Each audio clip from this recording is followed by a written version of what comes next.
Hello मुलांनो, इयत्ता चौथी मराठी वेल संपूर्ण श्रेणीबद्ध अभ्यासक्रमाचे मराठी पाठ्यपुस्तक योगा यांचे. तर आज आपण धडा 6वा घेणार आहोत. याच्यामध्ये एक कथा आहे, गोष्ट आहे. पान नंबर 27 वरती आपण आहोत. धडा 6वा चित्रावरून गोष्ट सांगणे. तर इथे एक चित्र दिलेलं आहे. चित्र बघूनच तुमच्या लक्षात आलेलं असेल.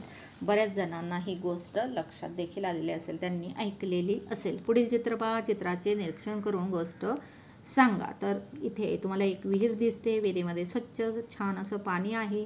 त्याच्यामध्ये एक प्राणी पडलेला आहे. त्याला काय बोलतात? कोल्हा.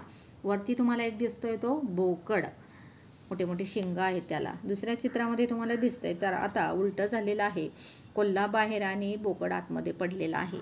म्हणजेच हे चित्र बघून तुम्हाला एक गोष्ट सांगायची आहे. याच्यामध्ये काही शब्दार्थ दिलेले आहेत. बोकड म्हणजे गोट, कोल्हा म्हणजे फॉक्स, विहीर म्हणजे वेल आणि चतुराई म्हणजे श्यूडनेस, वाईजनेस. तर चला आता आपण गोष्ट बनवूयात, चित्रावरून गोष्ट सांगूयात. तर पोने एकेकाळी एका जंगलामध्ये एकदा एक कोल्हा असाच फिरत होता.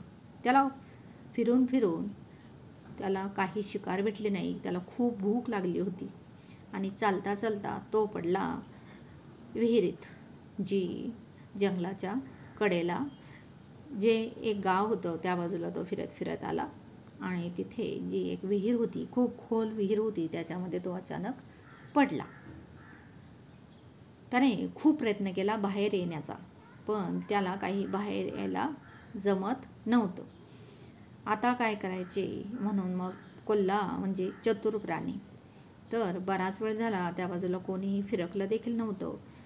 नंतर त्याने थोडी चाहूल घेतली. त्याच्या लक्षात आलं कोणीतरी बाजूने चाललेलं आहे. मग त्याने आवाज दिला, काय मस्त थंडगार पाणी आहे, किती गोड हे पाणी आहे. एकदा पिलं की कधीही आजारी पडणार नाही आणि अमृतासारखं पाणी आहे. एकदम थंडगार आणि गोड पाणी आहे.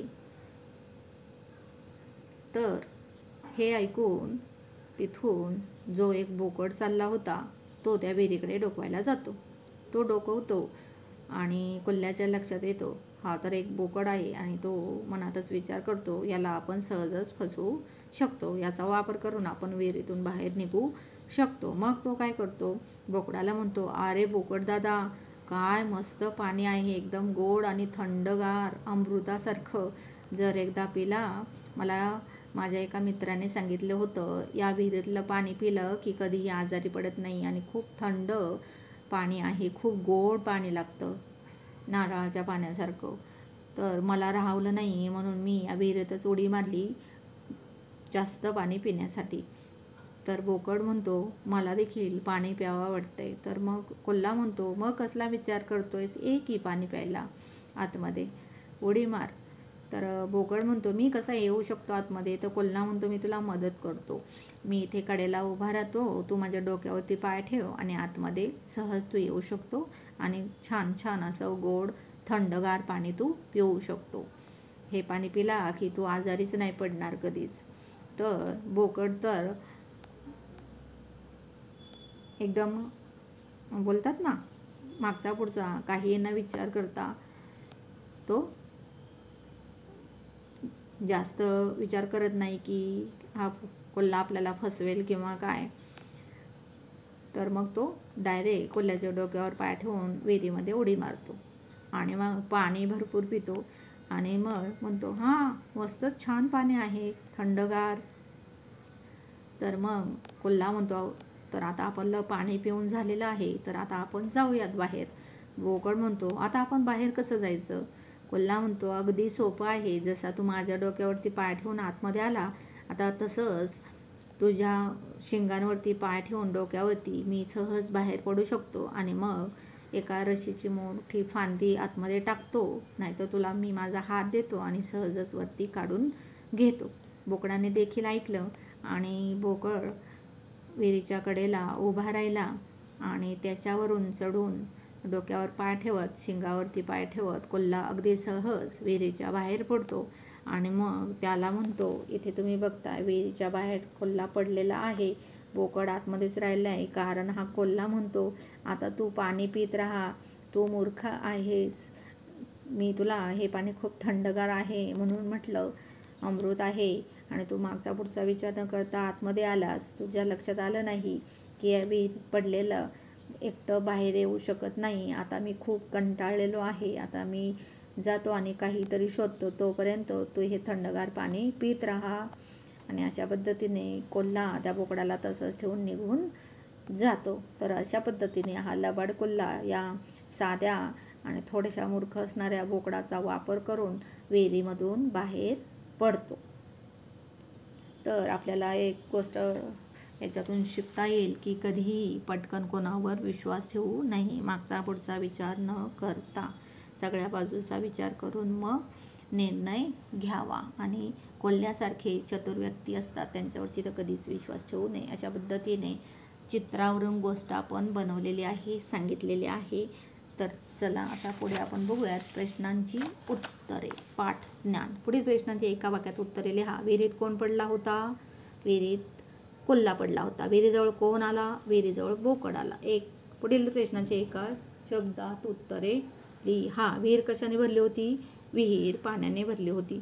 विहिरीत डोकावून कोणी पाहिले? विहिरीत डोकावून बोकडाने पाहिले. योग्य जोड्या जुळवा. अ गट आणि ब गट. अ गटामध्ये आहे चतुर, मूर्ख, खोल आणि थंड.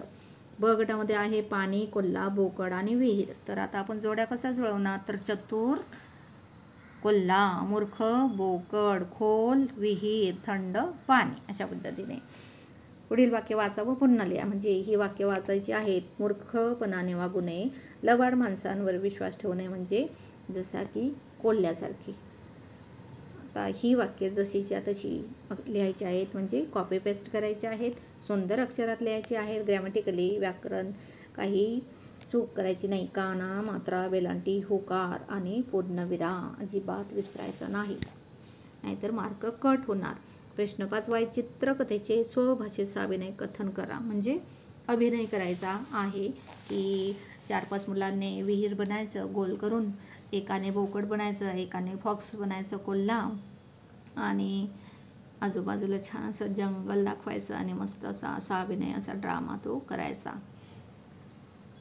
हे तुमची मराठीची टीचर वर्गामध्ये नक्कीच घेईल. प्रश्न आहे 7. पुढे 2 वर्तुळात शब्द दिलेले आहेत, ते वाचा व त्याच्या जोड्या जुळवा. एकामध्ये आहे आत, वर, खोल, थंड, चतुर. दुसरीकडे आहे उथळ, गरम, बाहेर, मूर्ख आणि खाली. तुमच्या लक्षात आलेलं असेल या दोन्ही गोलामध्ये असलेले जे शब्द आहेत ते एकमेकाच्या विरुद्ध आहेत. जसे की आत, बाहेर, खोल इकडे आहे, उथळ, थंड इकडे आहे, गरम, चतुर इकडे आहे, मूर्ख, अशा पद्धतीने. तर जसे आत, बाहेर आणि वर, खाली, खोल, उथळ, थंड, गरम, चतुर, मूर्ख, अशा पद्धतीने आपण शब्द लिहू शकतो. पुढे आहे रचनात्मक कार्य. पुढील चौकटीत काही चित्रे दिलेली आहेत, त्या चित्राचे एकमेकाचे सहसंबंध जोडून कथा तयार करावं. ती वर्गात अभिनय सादर करा, म्हणजे ड्रामा करायचा आहे, सादर करायची आहे. ही इथे एक बाई दिसते, म्हातारी आजी, इथे टायगर दिसतोय, वाघ, आणि इथे या चित्रामध्ये तुम्ही बघताय एक मोठा असा भोपळा आणि त्याला एक गोल केलेला आहे, जिथून खिडकी केलेली आहे. आजीला बाहेर सहज बघता येईल आणि आजी मस्त टकाटक त्या भोपळ्यातून चाललेली आहे. आता तुम्हाला दिसतंय जंगलातून आजी चाललेली आहे. आणि चौथ्या चित्रामध्ये तुम्ही बघताय हा वाघ समोरून आलेला आहे आणि तरी देखील म्हातारी मस्त चाललेली आहे आरामात भोपळ्यामधून पळत. तुमच्या एक गोष्ट लक्षात आलेली असेल, भोपळा कसा चालतो? टुनटुन. आजीबाईची गोष्ट, भोपळ्याची गोष्ट खूप जणांनी ऐकलेली आहे ना. एका गावामध्ये एक आजी राहत होती. तिने तिला एक लेक होती, म्हणजे एक मुलगी होती. ती जंगलाच्या दुसऱ्या टोकाला राहायची आणि जंगलाच्या एका टोकाला आजी राहायची. जंगलामध्ये खूप सारे प्राणी होते, त्याच्यामुळे लेकीला भेटायला जायची इच्छा झाली, पण कसं जायचं? तर एकदा ती असं सावरून निघाली आणि जाता जाता जंगलामध्ये तिला खूप सारे प्राणी भेटले. प्रत्येक प्राण्याचं नाव घ्यायचं. जसा की पहिल्यांदा आला लांडगा. तो म्हटला, म्हातारे म्हातारे कुठे चाललीस, खाऊ का तुला? म्हातारी म्हटली, नको रे बाबा, लेकीकडे जाईल, जाडजूड होईन, तो पोळी खाईन. आता मी खूप खूप लुकडी झाली ना, लेकीकडे जाऊन जाडजूड होऊन येईन, तो पोळी खाऊन मग मला खा. लांडगा म्हणतो, नक्की मला फसवायचं नाही, येताना जाडजूड होऊ नये म्हणजे मी तुला खाईन. पुढे अशी चालली. पुन्हा दिसला कोल्हा. तो देखील म्हटला, म्हातारी म्हातारी खाऊ का तुला? म्हातारी म्हटली, नको रे बाबा, मी किती बारीक झाली आहे, लेकीकडे जाईन, तो पोळी खाईन, भरपूर जाडजूड होऊन येईन आणि मग मला तू खा, तुला तुझं पोट भरेल. आणि असाच तिला वाघ देखील भेटला. तो देखील म्हटला, म्हातारे म्हातारे कुठे चाललीस, खाऊ का तुला? तर वाघोबा वाघोबा, मी किती बारीक आहे, आता खाऊन तुझं पोट नाही भरणार, मी चालले लेकीकडे, तिकडे जाऊन मी पोळी खाईन, जाडजूड होईन, तू मला मग खा. असा सिंह देखील भेटला. तो देखील म्हटला, म्हातारे म्हातारे खाऊ का तुला? म्हातारी म्हटली, नको रे बाबा, आता तुझं खाल्लं तर पोट नाही भरणार, मी खूप अशी बारीक झालेली आहे, लेकीकडे चालली, तू पोळी खाईन, भरपूर जाडजूड होऊन येईन, आराम करेन आणि जाडजूड झाले की मग तुम्हाला खा, तुझं पोट भरेल. आणि मग म्हातारी गेली लेकीकडे मस्त महिनाभर राहिली.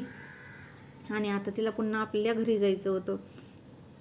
तर विचार करत बसली, आता जंगलातून मी जाऊ कशी? सगळे लांडगा, कोल्हा, वाघ, सिंह सगळे माझे वाट बघत असेल खायला. ती सांगते लेकीला, तिच्यासारखी देखील तिची मुलगी देखील हुशार लेक. तिने आणला एक मोठा भोपळा, त्याला केली खिडकी आणि त्याच्यात बसवला आजीला, तिच्या आईला, आणि सांगितलं, भोपळ्यात बस आणि कुठलाही कोल्हा, लांडगा, वाघ, सिंह आला की बोलायचं, चल रे भोपळ्या, टुन्नुक टुन्नुक. तर अशा पद्धतीने पहिल्यांदा तिला कोण भेटलं? लांडगा. तो म्हणतो, भोपळ्या, तू एक म्हातारी बघितली का जाताना? तो भोपळा म्हणतो, नाही नाही. बोलतो, चल रे भोपळ्या, टुन्नुक टुन्नुक. आणि असंच तिला सगळे प्राणी भेटतात. वाघ, सिंह, कोल्हा, सगळे जंगलातले प्राणी भेटतात. आणि त्यावेळी ती म्हणते, मी नाही बघितलं म्हातारी कोण, मी तर एक भोपळा आहे, चल रे भोपळ्या, टुन्नुक टुन्नुक. आणि नंतर मग ते एकमेकातच भांडत राहतात. वाघ म्हणतो त्या म्हातारीला, मी खाणार आहे, आणि नाहीतर मग मी तुम्हाला खाऊन घेईन. अशा पद्धतीने एकमेकातच ते सगळे प्राणी भांडत बसतात आणि म्हातारी भोपळ्यातून तिथून बाजूला पळ काढते. यांच्या लक्षातच येत नाही त्या भोपळ्यामध्ये म्हातारी आहे. अशा पद्धतीने चल रे भोपळ्या, टुन्नुक टुन्नुक. अशा पद्धतीने म्हातारी तिच्या घरी सहज पोहोचते जंगलातून सगळ्या प्राण्यांना फसवून. अशा पद्धतीने ही छानशी अशी गोष्ट आहे. तुम्ही तुमच्या आजीबाबाकडून ऐकली असेल, नसेल तर घरी गेल्यानंतर तुमच्या आजीबाबा, आई वडिलांकडून ही गोष्ट तुम्ही ऐका किंवा मग इंटरनेटवर सर्च करा. खूप साधी सोपी पण खूप छान अशी गोष्ट आहे एका हुशार मायलेकीची. तर मुलांनो, अशा पद्धतीने या चित्रांमधून छान अशी गोष्ट बनवता येते. तर पुढे चला आहे सर्वनाम. एक राजा होता, त्याचे नाव विक्रमादित्य होते. तो फार पराक्रमी होता. मुलांनो, वरील वाक्यात राजा या शब्दाऐवजी त्याचे, तो असे शब्द आलेले आहेत. या शब्दांना सर्वनाम म्हणतात. म्हणजेच नामाऐवजी येणाऱ्या शब्दांना काय बोलतात? सर्वनाम. पुन्हा पुन्हा विक्रमादित्य बोलण्याच्या ऐवजी त्याचे, तो शब्द आलेला आहे, त्याला काय बोलतात? सर्वनाम. म्हणजे नाम पुन्हा पुन्हा बोलायचं एखादं नाव, त्याच्याऐवजी तो, ती, ते, त्यांना हे जे शब्द येतात ते सर्वनाम. इंग्लिशमध्ये प्रोनाउन. चला अभ्यास करूया. पुढील वाक्यातील सर्वनामे ओळखा व लिहा. आम्ही शाळेत जातो. कोण? आम्ही. त्यांना खेळायला आवडते. त्यांना. तो अभ्यासात हुशार आहे. तो हे सर्वनाम आहे. तुम्ही काय करत आहात? तुम्ही. तू शाळेत जा. तू हे सर्वनाम आहे. प्रत्येक गटात काही शब्द आहेत, त्यातील सर्वनामे ओळखा व त्यांच्या भोवती वर्तुळ करा. डोके, आपण, गीत. आपण हे सर्वनाम आहे, त्याला वर्तुळ करायचा गोल. ख मध्ये तिला, रेषा, गणित. तिला हे सर्वनाम आहे. ग मध्ये आणला, हा, कागद. हा हे सर्वनाम आहे. घ मध्ये अद्भुत, तुम्हाला आणि लोक.